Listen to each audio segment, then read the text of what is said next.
Uma das grandes questões dos triatletas: como evitar lesões? Como se manter treinando sem intercorrências? Descubra nesse vídeo dicas práticas para evitar as famigeradas lesões no esporte. Fala, atletas amadores, beleza? Meu nome é Diego Ferraz e sejam bem-vindos a mais um Descomplica aqui no canal Fala Lobo. E hoje a gente vai falar sobre formas práticas e eficazes de evitar lesões no triatlo que você pode aplicar aí na natação, no ciclismo e na corrida também. Vamos lá, galera, começando do básico, a primeira dica que com certeza você já ouviu muito por aí, mas que a gente vai aprofundar um pouco mais aqui, tá?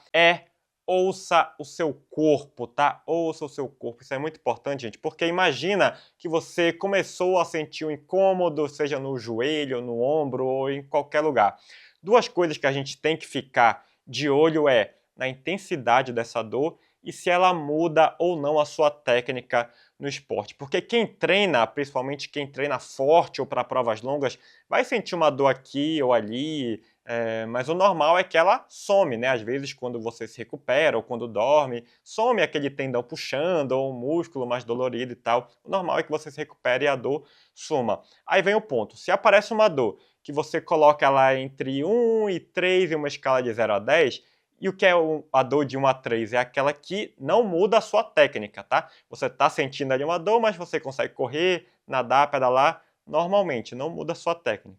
É aquela dor que às vezes nem é uma dor, você só sente que tem um joelho, um quadril, sabe? Às vezes é até uma dor mesmo que seria nível 3, que dói, mas você consegue correr, como a gente falou. Esse tipo de dor você pode continuar treinando, tá? Mas avise o seu treinador, ou se você não tiver um treinador, fica a dica, essa dor pode sumir sozinha se você não exagerar na carga de treino, ou só o fato de diminuir um pouco a carga de treino, ela some também.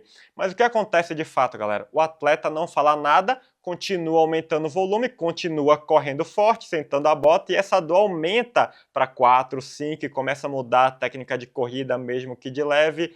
Esse é um ponto crítico, porque se mudou a técnica é melhor parar de correr até isso melhorar, porque senão vai piorar cada vez mais. Aqui a dor não some mais do nada, tá? Ela só vai piorando se você continuar treinando.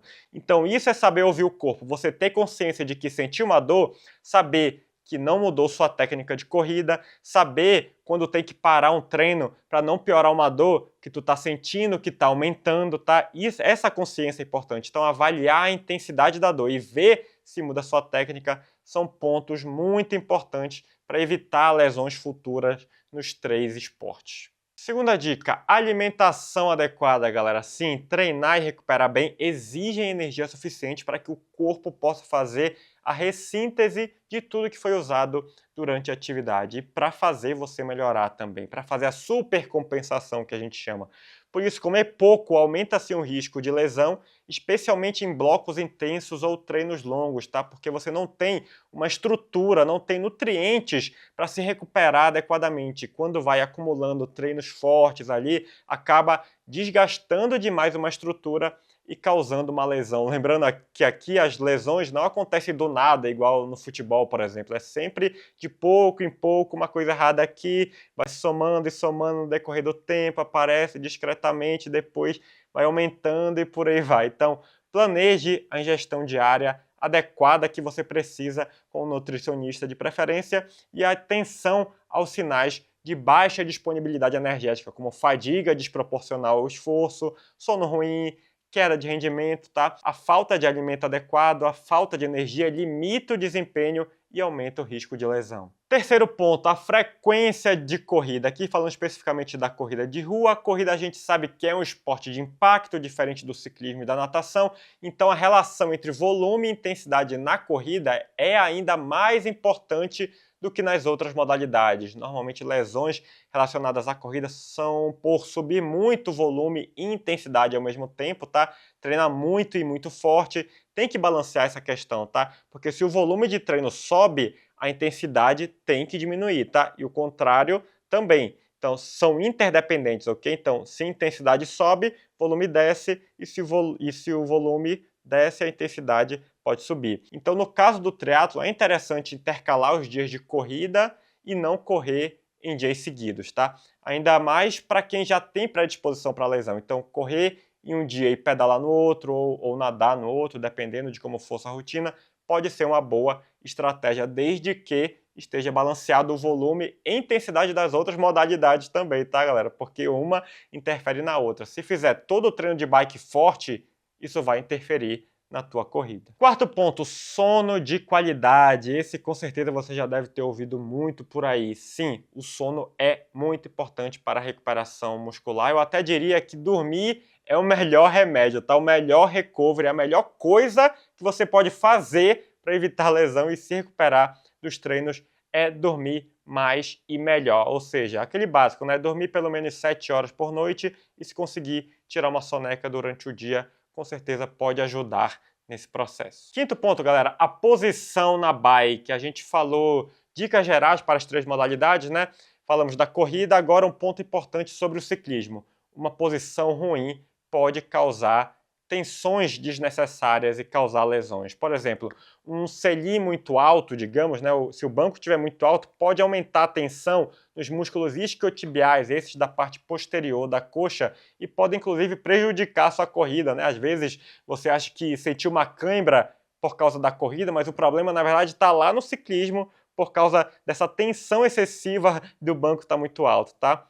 Outro problema comum é quando o quadril balança muito no ciclismo. Você tem esse movimento da pelve de um lado para o outro, pode gerar problemas na região do pubis, então tome cuidado com isso também. Por isso é tão importante fazer um bom bike fit, porque além da questão aerodinâmica, que é importante, a pessoa vai ver se você tem algum encurtamento ali, se o posterior de coxa está em dia, se as costas ficam bem alongadas. A cadeia posterior, no geral, é muito importante no ciclismo, tá, pessoal? Fiquem atentos nisso. Desde o calcanhar até a nuca, tá? Então, ter a posição equilibrada de acordo com as suas capacidades atuais é muito importante, tá? Resumindo, posição deve sempre equilibrar a aerodinâmica e a sua biomecânica. Sexto e último ponto, técnica de natação e de corrida, galera. Na corrida a gente sabe que não existe um único jeito certo que todo mundo deveria correr, mas o que a gente sabe que causa lesão na corrida, tá? O que a gente já falou aqui? Impacto, galera, impacto. E quanto maior o impacto, mais chance você tem de se lesionar. E o que aumenta o impacto na corrida? O que a gente sabe com os estudos também, com base em estudos científicos, é pisar na frente do corpo aumenta o impacto, principalmente no joelho. Correr com muita oscilação vertical, correr pulando, que a gente, não sei se vocês já viram, a gente corre pulando, com muita variação de altura na corrida, também aumenta o impacto. E afundar demais na corrida, a pessoa que quase senta em cada passada, também aumenta o impacto. Para corrigir a pisada na frente do corpo, para você pisar mais próximo do seu corpo, do seu centro de gravidade, que seria o lugar mais adequado, o ideal é fazer um trabalho com educativo de corrida, isso ajuda bastante. Criar consciência também, você ver, analisar onde está pisando, ver vídeos de você correndo, isso ajuda bastante também. E para corrigir os outros 2 pontos você, que é da galera que corre pulando e afunda demais, né? O trabalho de fortalecimento de glúteo ajuda bastante. Normalmente você deve ter um quadril muito fraco ali, talvez trabalha muito tempo sentado, a gente tem esse padrão nas pessoas. Trabalhar o ciclo, alongamento e encurtamento, tá? Com saltos principalmente, ajudam. Aumentar a cadência para fazer a pessoa pisar mais rápido, costumam ajudar nesses pontos. E a questão da técnica da natação não tem relação com o impacto igual na corrida, né? Mas uma técnica ruim pode gerar sobrecargas desnecessárias também, que no longo prazo podem causar lesões. Por exemplo, a pessoa que faz uma abraçada muito aberta ou muito fechada, cruzando a linha central do ombro, tende a causar uma sobrecarga nos músculos, principalmente do manguito rotador aqui atrás, tá? E pode causar uma lesão. Inclusive, a gente já fez vídeo aqui com os erros que os triatletas cometem na natação, é só pesquisar aqui no canal da Lobo, tá? Tem várias dicas também de como ajustar a sua técnica para não ter intercorrência nos seus treinos. Revisando rapidinho então, pessoal, das dicas que a gente viu aqui. Ouvir seu corpo, alimentação correta, frequência de corrida, sono adequado, posição na bike e a técnica de corrida e natação. Essas são atitudes que fazem toda a diferença para treinar sempre mais e melhor. E se quiser uma assessoria esportiva que monte seu treino de forma personalizada, segura e com foco na longevidade no esporte, considere treinar com a Lobo. O link está aqui na descrição para falar com o nosso time. Nos vemos no próximo vídeo, bons treinos e bora evoluir. Valeu!